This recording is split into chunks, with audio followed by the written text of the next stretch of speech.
Welcome back to Redneck's Dirty Hands. I'm Pete, and today we got the power couple in the shop there. Got my brother from another mother, Billy, here with his big cat, and I got the sidewinder in here. And the idea is field the dreams. If you build it, it will come. We got no conditions for lake running, but we're going to build them anyway, and then hopefully we'll be able to set some records.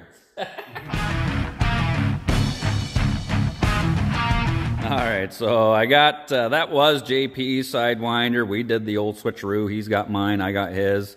We put mine back to stockish form, and we're going to make this the Go Fast one. And, of course, we got Billy's, 2018?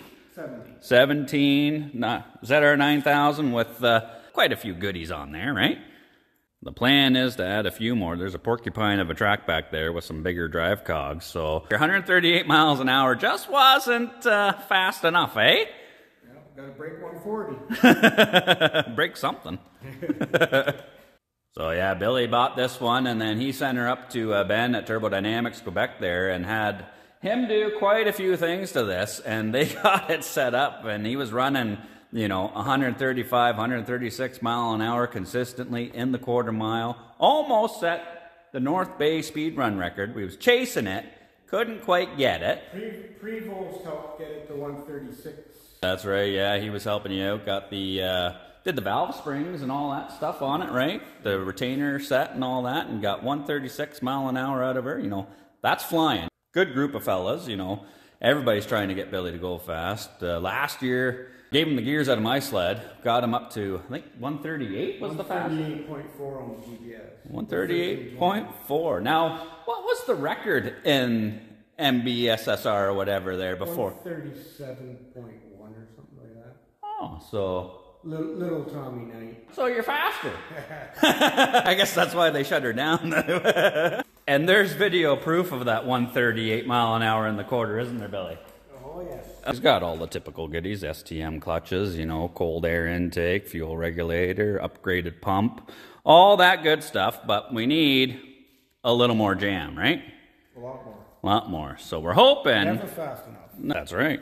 So, put a proper speed track with some picks on there. 10-tooth driver? 10-tooth, yeah. 10-tooth with the speed track and the porcupine picks. So, that is the mission today. We're going to do that. And then, we do have a bit of a friendly rivalry going on, we like to talk the smack between each other, who's faster and whatnot. And so far, yes, you have been a bit faster than me, I'm always kind of, just like in real life, come up a little bit short, eh? But my plan is I'm going to do my own upgrades to the winder there and see if I can get better than that. And the stud boy here is going to be trying to spank Yo Mama. I don't blame him because Yo Mama is a nice one. Billy's basically got the stage 6 turbodynamic stuff, which is all good stuff, makes a lot of power. It's like 330 to 350 horse or something like that. He's got the super cooler, he's got the race header, all the goodies. Mine, I've got the stock exhaust manifold, stock intercooler, I've done the fuel pump, the regulator. I'm going to be putting an upgraded set of clutches on it. I think all the speed in these things comes from the clutches, your drivers, and a speed track, of course, You've got to have that R-rated track. You don't want to be getting slapped in the back going down the track. So we'll get pulling these two apart, and fingers crossed, everything goes good, and we can do a little racing.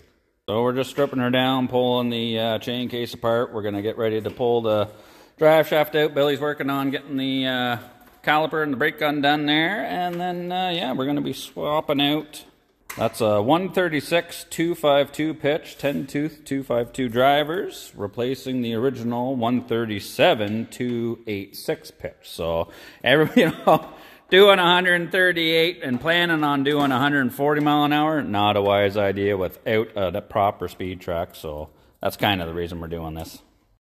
Yeah, pull that on out of there. So, we've got Billy's cat stripped right down to nothing. Got the drive shaft out of her, all the gears laying in a pile on the floor there. That original 137, a little bit too heavy and not R-rated for the speed, right? So, 136 R-rated speed track. Now, that's the original 9-tooth drive shaft out of this rig. We're going with a 10-tooth 252 pitch to run the speed track because they only sell speed tracks, the R-rated ones only come in a 252 pitch, right? So you got to run these. But we just noticed something. If you measure the original 9-tooth, that's it's about 8 inches, isn't it? 8 inches, if not a bit more. That's what she said. Right about 8 inches. So now measure. You've never heard that before. You got to go to the inside here. The inside. Yeah. The 10-tooth 252. This one here is more closer to 7.5 straight across. So. Oh yeah, we're not even 7.5. Yeah, like see that you're 7.5 roughly. 7.5. So, you know, we're kind of losing a little bit of, you know, you get more top end. The bigger the drive is, you know, the more top end you're going to get out of her. But, you know, hopefully it'll work out because that track's going to be lighter, you know, and with those picks, like, look at these things. Yeah, you're not going to have an issue with traction with those. Now, Billy's fortunate enough, you know, he just bought that track and the drive shaft from a fella in Sudbury Way. You know, they always doing speed runs and everything that way. Me, not so much. I have to, I went out and bought that's a 128, 13.5 inch wide by 128 252 pitch. I think those are usually used on like the F7s, you know, seems how I got one, but it's not going on the F7. But I'm going to have to shave that down to be a speed track because I ain't got Billy's connections or his money. If you want to keep up to me, you better shave it down. Oh yeah, shave it. We like shave. I like everything shaved. But then I was figuring, you know, I knew he was upgrading to a new drive shaft with extra teeth and all that, so I kind of went out and upgraded too. Billy's been peeking there. What's in the box? Well, there's a surprise in here. My buddy at Hurricane Racing, Dave, there set me up with a set of 11-tooth 252 drivers. That drive shaft there's got more teeth than a family reunion in Alabama. Put the measuring on that. Mine's bigger. All right, where are you going? Holy jeez, we're about 8.5 there, eh? Yeah. Oh, so we're gaining. Sneaky bugger. Well, see, we've all got our tricks, right? Oh, look, you got stickers. I had to go and get a new Top Gear because I gave Billy my Top Gear last year, which gave him the highest speed, so don't be throwing that over your shoulder. He's already one trade. Billy was looking a little bit disappointed, like a chick on a blind date. I mean, I don't blame him. I thought the black ones were bigger too. I guess he just didn't really understand or realize that the sidewinders and the new Thundercats and all that use the 286 pitch, which is a wider gap between the drive cogs. So a 9-tooth 286 pitch is actually bigger than a 10-tooth 252 pitch. So yeah, thought he was going to be putting in the bigger upgrade, but technically these stock drivers are bigger. But you can't use these stock drivers for the speed tracks. You got to have the 252 pitch. That's why I went out and got the 11-tooth. Those are bigger than these original 9-tooth. So we're getting the added increase there that we kind of want. So yeah, I'm putting the bigger one in your mama. I figure I'm competing against a full-blown Stage 6 turbodynamics rig, and we all know they're quick. So I don't have the super cooler, I don't have the race header and all that. So, and last year with my red and white one, you know, I was running 134 mile an hour, and I had 240 regular trail studs in a 1-inch track. So I'm hoping, you know, if I can shave that track down, put some picks in it, lighten it up, put that drive cog in there, I can be in the realm of that, maybe even ahead of it. I don't know. You might be within 5 miles an hour of me. So we've got it out. We're replacing the drive shaft. Might as well replace this bearing at the same time. Pretty straightforward. You just got to get in there. It's got a little snap ring. Peel her up, pull it out. Then we just got to flip her over, press this bearing out, and then pop a new one in. All right, so now that that clip's out of there, all I do, like I've never owned an actual shop press. I got a big vise for a reason, I love it. And you get pretty much everything done. So I got a 3/4 inch socket set. My buddy Joe gave me that years ago, and I use it for everything, so. Couple of taps.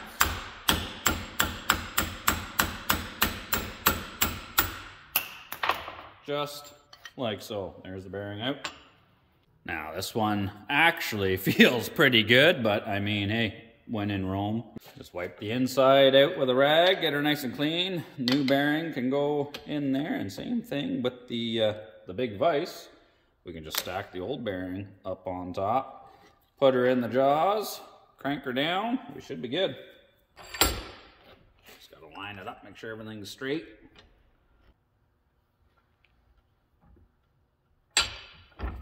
Tickety-boo. Just like so. That's what you call a nice one. That's what you call a nice one. Then you just got to put the retainer ring back in. It's just an accordion spring one. It's not a snap ring like the other ones, but just coil her in.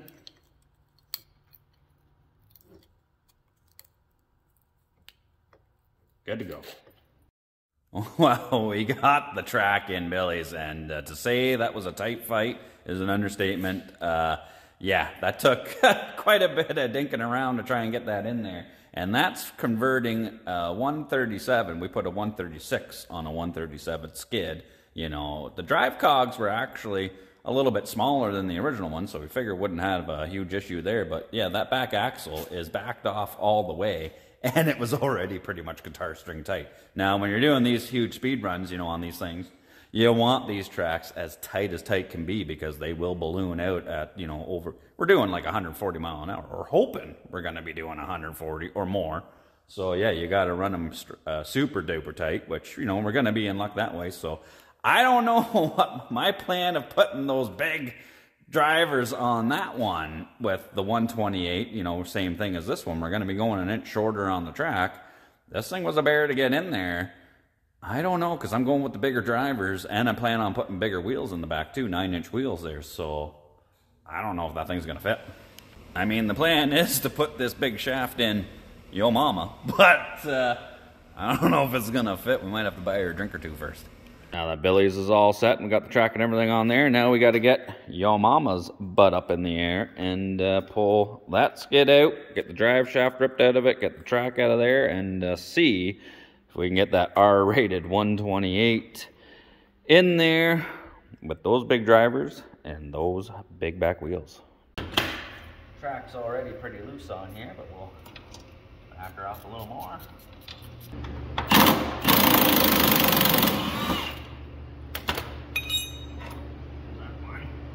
Pull out these front bolts. Lift her up.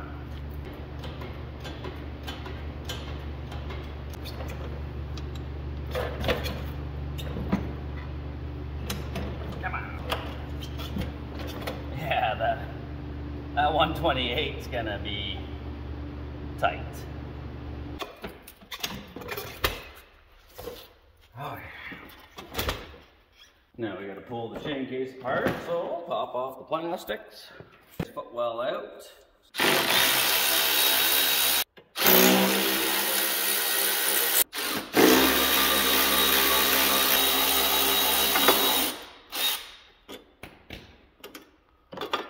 Just like so.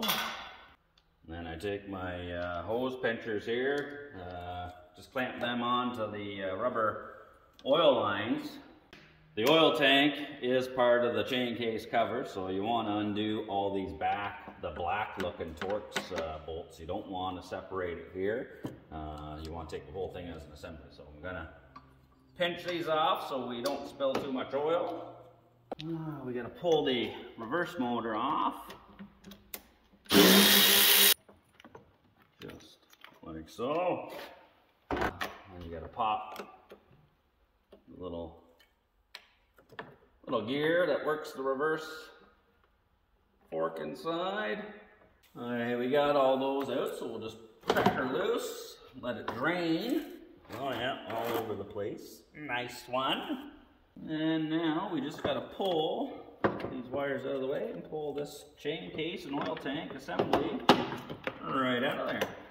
And there we have the inside of the Sidewinder chain case. There's a little tiny shim washer that goes on the outside of here, and then basically this just pulls off. This is your reverse gear, just slide the bottom and top one off as an assembly. The pin came out, there's the post that goes in there. And then you can slide this upper reverse gear with these two posts right off. Take the shift fork and everything with it.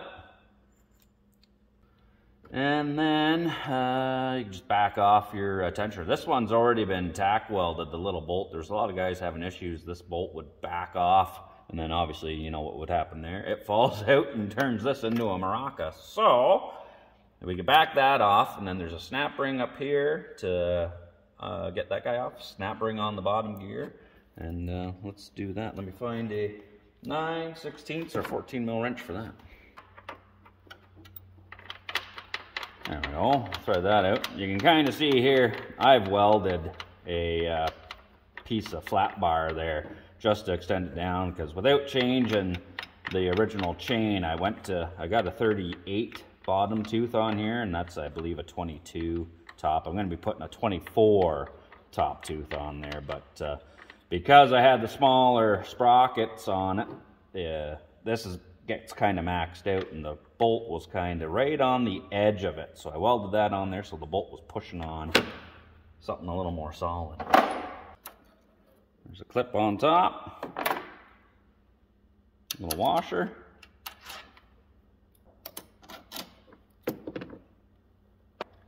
And then that'll be all loose. Pull this guy out. There's a little washer on the back side here. I'm going to pull that off. We'll leave that on there so we don't lose it. There's a bottom sprocket, top one. And this top one, you can see, it's another common failure point guys are commenting on about the bushing on here can wear out when you get some play on there. This one's nice and tight and smooth, but we're upgrading that anyway.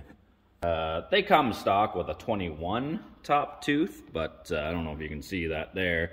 This one here is a 22 top tooth. I am replacing it with a 24 top tooth, and I got this one from Dave, Hurricane Racing there. It's got the upgraded needle bearing in there to help with the wear on there. This thing's just going to be lake running anyway, so I don't really think it's going to be much of an issue, but hey, I think with that needle bearing, that'll be faster than just a bushing, so hey, next one. So yeah, the power flow on these chain cases is a little bit weird because this top sprocket is not actually keyed to the jack shaft. So it kind of boggles the mind for a second to think about how it works, but it's, you know, they use the upper, the reverse gear there. It's splined to the end of the shaft, and then it's got all these little teeth here that spline on to your top gear. So it's actually these little teeth that are your link to the gear, to the bottom, you know, to transfer all this power. You know, these things are running over 300 horsepower, and it's just those little teeth that are linking it. So last time I saw teeth that small holding back some power was on the zipper of my pants. But now that we got everything apart here, and the jack shaft seems nice and smooth, bearings, no play or nothing like that. So we'll move to the other side and undo the brake caliper, snap ring off that side so we can slide this drive shaft out and get the track out. We're on this side. We got to pull the secondary off, get some access. We're going to be swapping that out and upgrading it anyway. And then down here, we got to get this footwell out, so we'll have to undo the two 8mm bolts that are holding it to the brake caliper there. There's a couple of Torx bolts holding her to the tunnel. And we got to get in there, get that snap ring off, holding the rotor on the drive shaft, stopping it from walking out. And then there's 3 bolts on the inside of the tunnel coming in this way to bolt that caliper and bearing bracket and everything on there. So we'll pull them out. That way we should be able to wiggle this guy right out of here.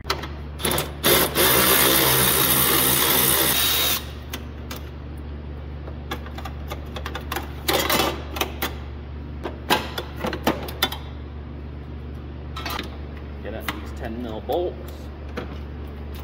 Okay, so I undid the brake line and pulled this off as an assembly. Now you don't necessarily have to, but I'm going to be changing this bearing anyway. And then now we should be able to pull this guy out our way. Just like so. There we go, tickety-boo.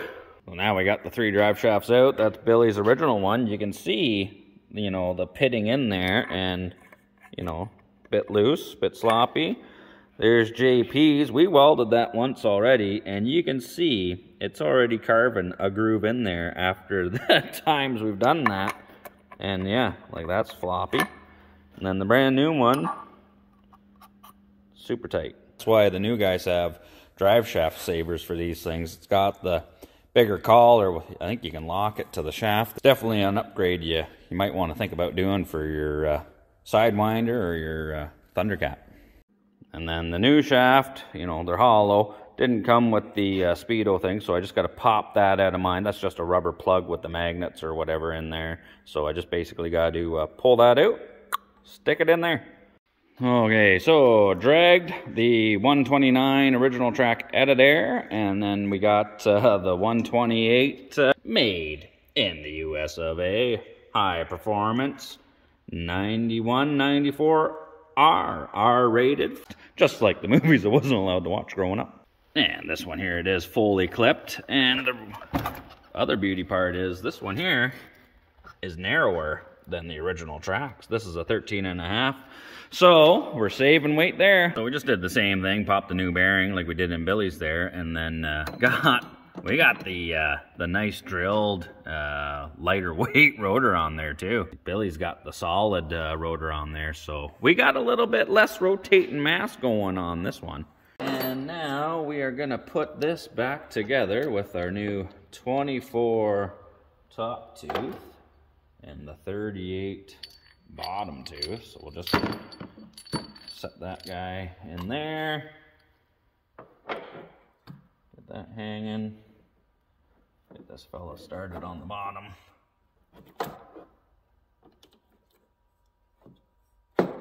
Just like so.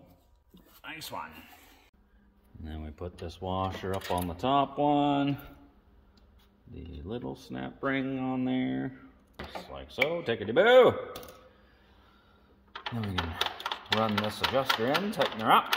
Now that I got the bigger top sprocket on there, I'm not going to have to tighten this quite as far, so I wouldn't really need that piece welded on here, but because I had the smaller gear, top gear on there, I kind of had to do that. So we want her snug, so just finger tight. We don't have to crank on her. We just want it so it's nice and tight. Beauty. We'll lock that down. Now that we got that all adjusted up and everything's good, we got all the clips in, all that, we've got all this reverse stuff to do. I mean, we got the post that holds it. You got your upper gear, the lower one, but, you know, that's an awful lot of rotating mass, and I just feel it would slow a fella down. So let's just chuck that over our shoulder. We're not gonna bother to put that back in. I think what we'll do is we'll just clip this top one back in. We'll let that lock that top sprocket to the shaft, and we're gonna carry on with our lives. Hopefully carry on right past Billy. Sucker. And we'll just throw a splash of using some AMS oil, synthetic here.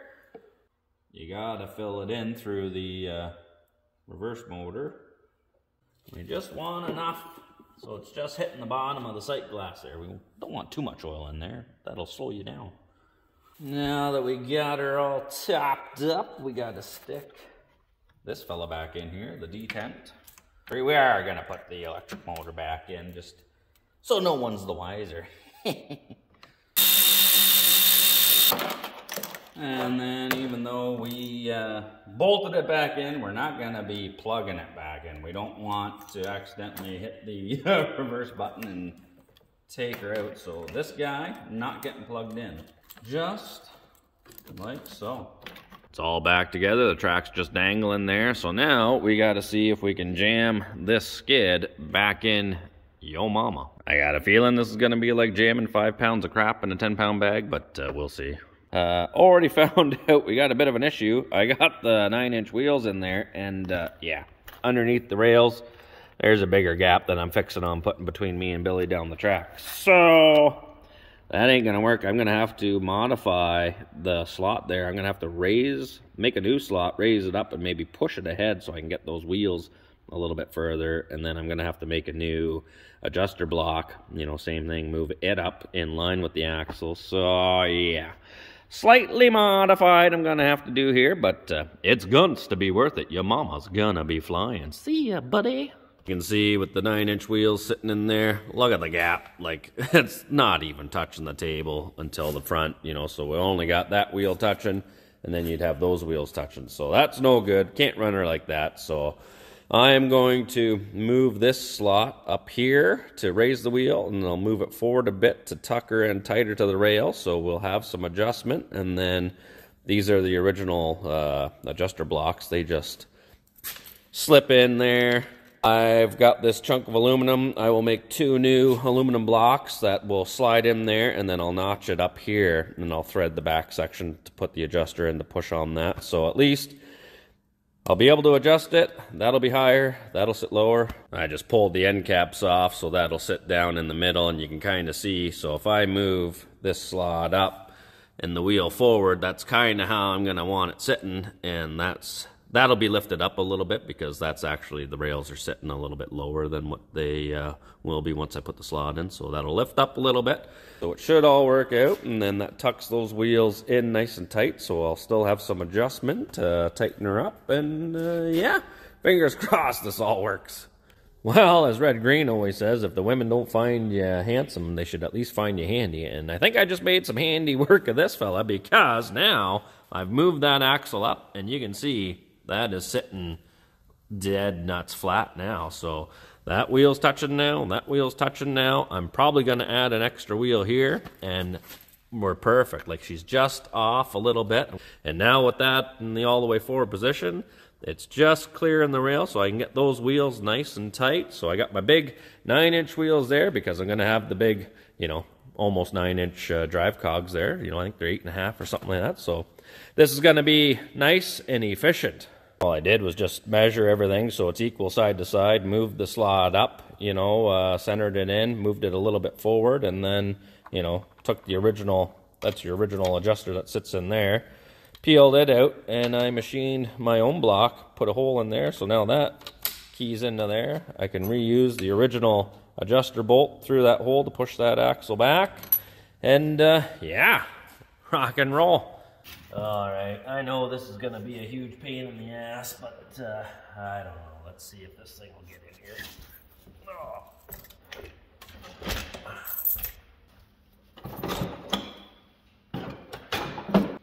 I took the rear wheels out just to make it easier. Hopefully it's easier. Whose idea was this? Well, I mean, it's in there. Maybe I should try and put the rear wheels back in now. You really do kind of need 2 people to freaking do this. There we go. Okay. This is not gonna be good. We're getting there.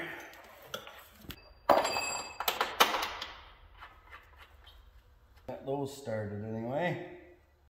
After a lot of choice words, I got it in there, but that was harder than a 12-year-old looking through the underwear section of the Sears catalog. You know, when we did Billy's, that was a bear to do, but he was here giving me a hand, and I was flying solo on this one, and yeah, that I definitely deserve a break after that. Like, oh my God. Cheers. Yeah, it's in there. The 9-inch wheels are in there. I had to take the plastic blocks off the support bar there because they wouldn't clear the adjuster screws or whatnot. But that will still, what I'm going to do when I do the runs is I'm going to sack that suspension out. Then I drilled another hole in there. I'm going to put another bar and pin her down. I'll tighten up the limiter straps there so everything stays low and fast. But I added these extra wheels back here too. Yeah, we should be good to go. And you can see the difference in the width. Like, this is the 13.5. These wheels are riding right on the outside edge, whereas Billy's, I don't know if you can see that, but there's still about that much room, track hanging out. So this one's definitely going to be lighter. And this is shorter. He's got a 136 on there. I got a 128 on here. So hopefully lighter, narrower, faster. The only problem is I got the lugs on here, and we're going to have to get rid of those if we want to go fast too. So what I was thinking was, I want to shave this down. I'm not going to shave it right down to the cords. I'm going to leave a little bit on there just so if we're moving around in snow and stuff, I got a little bit of paddle. But you can see in here, in these ones, you've got the solid section there. So I'm thinking I'm just going to cut the tops of all these off level with that there. And then that way I'll be losing some more weight off of this. Less wind resistance when this track's going around, equaling, faster speeds. This thing is super tight, so it should be easy to cut. I mean, you could play it Diddy on this one. How tight that is. But they say when you're radar running these things and, going for the crazy high speeds, you gotta run them guitar string tight, man. I couldn't buy or couldn't find an actual 128-inch speed track. This is the only R-rated 128 I could find. So I got to shave it down myself, and I was sitting there thinking, like, how am I going to do it? So it's consistent. I don't want it all uneven and stuff. We are planning on going pretty freaking quick with it. But I was talking to the Mac Tool guy. He popped in last week there. I was talking to him about the channel and, using stuff on there and all that. And he's like, he asked me if there was any kind of tool or anything that I might be able to use in the future on a video and stuff. And I was like, well, I got to shave this track down. I got no idea or way of how I'm going to do it. So he reached off the shelf. He sells DeWalt tools too. So he gave me this, a DeWalt XR multi-tool thing. I don't know. I've never seen one, never used one. It's got a flat blade on there. It oscillates, goes side to side. So I hit that with the file, sharpened her right up, and this thing is pretty sharp. He even gave me the kit with all kinds of different blades and stuff for different angles because I didn't know what would work or whatnot. So, we're going to give her a go. I think it's going to work perfect. I sharpened it up, and, it does go through the rubber like butter. So, shout out to Claude Frank, just North Mac Tools. He's our tool truck for the Mac guy out in our area there. Hell of a guy. Just gave this to me as a sponsor kind of thing, just use it and promote it. So, you know what? If you're looking for any DeWalt stuff, check out your local Mac guy. If you're local to the area, give Claude a call. Just North Mac Tools, Claude's his name, slinging tools is his game. So I was trying to think how I could use this tool to do it. I sharpened up that blade, hit her with the file, made her razor sharp, just like Forged in Fire. But I got this half-inch square stock material, so it lays down nice and flat. This track's nice and tight, so there's no sag or anything in it. I can use it as a guide, and it should get me to the height I want to be for those lugs. So just use it, run her across.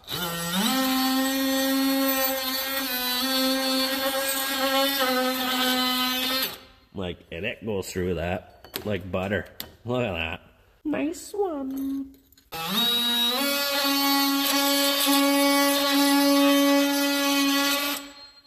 So, that's making quick work of that. That's working mint. That's taking it right down to the molded part of the paddle there. So that's perfect. So I figure this way, if we get out on the lake and there's a bit of snow or whatever on there, I still got a bit of paddle. I'm not just relying on the studs or the picks that I'm going to put in here. So I think this is going to work out good. Yeah, there is still a bit of a paddle on here, which is going to, slow it down for the top speed. But, it's a fine line. You got to find, it's an in-between kind of game. I don't think where we're going is going to be pure glare ice anyway. So if there's a bit of snow or a hard, crusty top or something, we'll have best of both worlds, I'm thinking. Well, a few beers later, that took a bit of time, but I've got it all shaved down. I left a tiny little bit on there, but we're less than half the lug of what was on there. So we should be getting good high speeds out of this one. And yeah, this tool worked fantastic, Claude. Thanks, buddy. Just North Mac Tools. You're the man. Now that's all shaved down, you might be thinking, how am I going to be getting my traction? Well, from these little fellas, I got some woodies. Those are 30-degree eliminators. Look at those things. These things here are sharp little fellas, and I just wanted to get them tucked in there so you can see the profile. That little prick is sticking above the lugs there, so I'll be getting good penetration with your mama. I'm going to drill it for 4 each window, and then whether I end up using 4 each window or maybe only 3 each window. This is all, it's a huge game about weight and traction. I got it all done. I put a piece of wood underneath so I didn't wreck those picks. The piece of wood stuck to the track. nice and sharp. I've stuck myself, I don't know how many times with these things. They're so sharp that I set it down on a piece of plywood, and when I lifted it back up, the bit stuck to the track. Nice one.